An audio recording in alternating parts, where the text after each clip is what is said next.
guys, it's Abdul from BrokeGenius.com. I just wanted to go over, this my first video.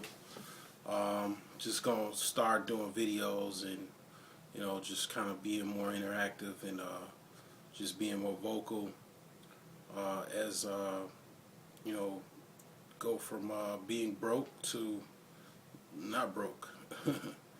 The question that I ponder today is why are so many people broke? The obvious is not any financial resources, not any money, not any gold, not any so on and so forth. Things that that we define what money is, which is liquid assets or actual hard assets such as real estate, cars, land, stuff like that.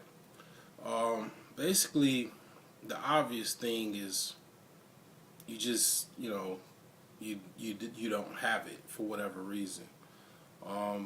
Mainly when I pondered the question, long before probably since I was a child, since I was probably more or less in adolescence. But I definitely understood that some people have more than others at a very early age. I probably would say at 5 years old, I knew that I didn't really have that much that other people had. Even though it was more people that didn't have around where I lived than people that had, but I still understood that it was something more than what kind of meets the eye type of thing. But first, I would say the biggest thing that why people are broke, I think it starts just your family, family structure, your upbringing, the people that are around you. For example, I used to ponder the question with friends of mine that when I had a business, when I had a store, a good friend of mine, he was like a mentor slash friend, which is it's okay, I guess, but really you should have. I think that sometimes things get crossed with mentors and friends because a friend is more, someone that is gonna give you, biased or unbiased, feedback on things. A mentor, his job or her job is just to give you feedback. Take it how you want it. Just pretty much you just get the feedback and you get a yes or a no, and that's it, whether you like it or not. But nevertheless, I'm going on a tangent. We used to ponder a lot about why he had more money than I had, or why I should have more than what I have. And we went on this for years and years. And one day, I gathered, I had a good chance to think about things. And one thing I said to him was, and he was kind of like backed in the corner like a cat. I said, you know what, you have support systems in your family that I don't have. Okay, I'm not gonna mention any names or anything, but this guy, pretty much, he had a brother who had resources, money, had certain wherewithal to get capital where he could give him $5,000. He can give him multiple sums of money, and he could pay him back or whatever, or not, possibly, I don't know. He had sisters that could give him, I'm talking thousands of dollars. I'm not talking $100 or $50 or $20 or something like that. I'm talking about some as you say, stacks. I mean, his mom, he said one time, gave him a credit card that basically he was responsible for, but she co-signed for him, and it was like $5,000 or $10,000 or something. I'm not sure if his father gave him any money or anything like that, but you talking sister, mother, brother, being able to give you the equivalent of what, 15, 20 grand. I mean, that advantage alone is small. That's small, but I mean, here it is. A person like myself, my mom, God bless her soul. I mean, she was able to kind of give me maybe hundreds here. If it was things was really well, she have gave me thousands of dollars. But that was it. I mean, she was like the only person that possibly could give me thousands of dollars at one time, and it wasn't like it was a rare thing, and it was a situation where I needed it. Like, it was, I mean, I'm in jail, or I got to get these transcripts to get a job for my college. And the job is paying Google hours of money type of thing. Was no like, oh, here, you just get this, just to help you on your endeavors. I mean, no, it was like a spare of the moon type of thing, and it was just that was pretty much it.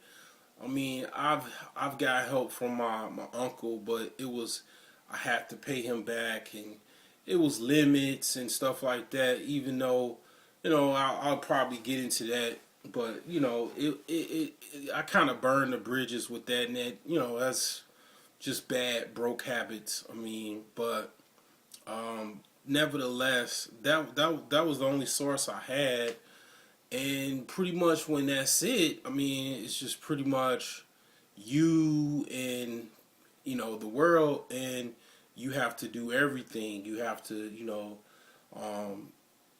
seriously just buckle down. And I think pretty much, and this goes into another point, it's just lifestyle choices. Another pivotal thing, because one thing that he was referring to, my friend slash mentor, he was a miser. I mean, he was very religious. He was cheap. He was just like pretty cheap. He didn't buy clothes. He didn't care about clothes. He would just wear basic things, buy basic stuff. He would bring lunch every now and again. He would buy lunch. Sometimes he even buy lunch for everybody, but it was just like a thing where he was like, okay, well, you gonna buy lunch every day. You spend $5 to $10. Well, you could just save that, and he used to always say, man, you should have at least $15,000. You should have at least $10,000 in the bank sitting, and one thing, he was not really a spender. His thing was he would spend money toward his business to make him more money.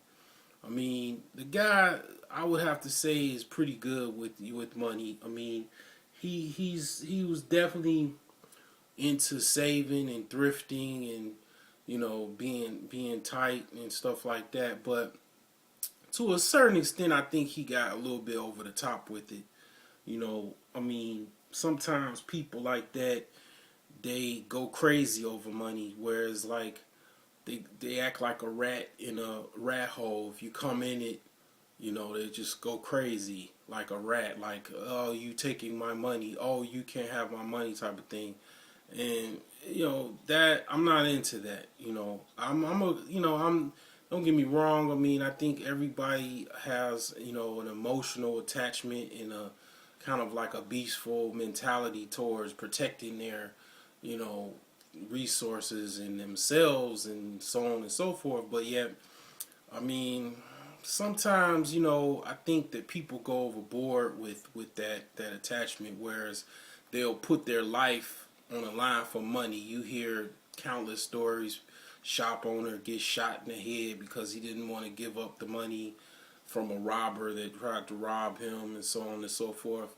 You know, have people that don't want to give up their purse. I mean, you can replace money. You cannot replace your life. I mean, it's just, you know, it's a fine line, you know, between the infatuation, the drive, and the indulgence of money versus, you know, what is more valuable, which is your health, which is your, you know, your life, you know, and so on and so forth.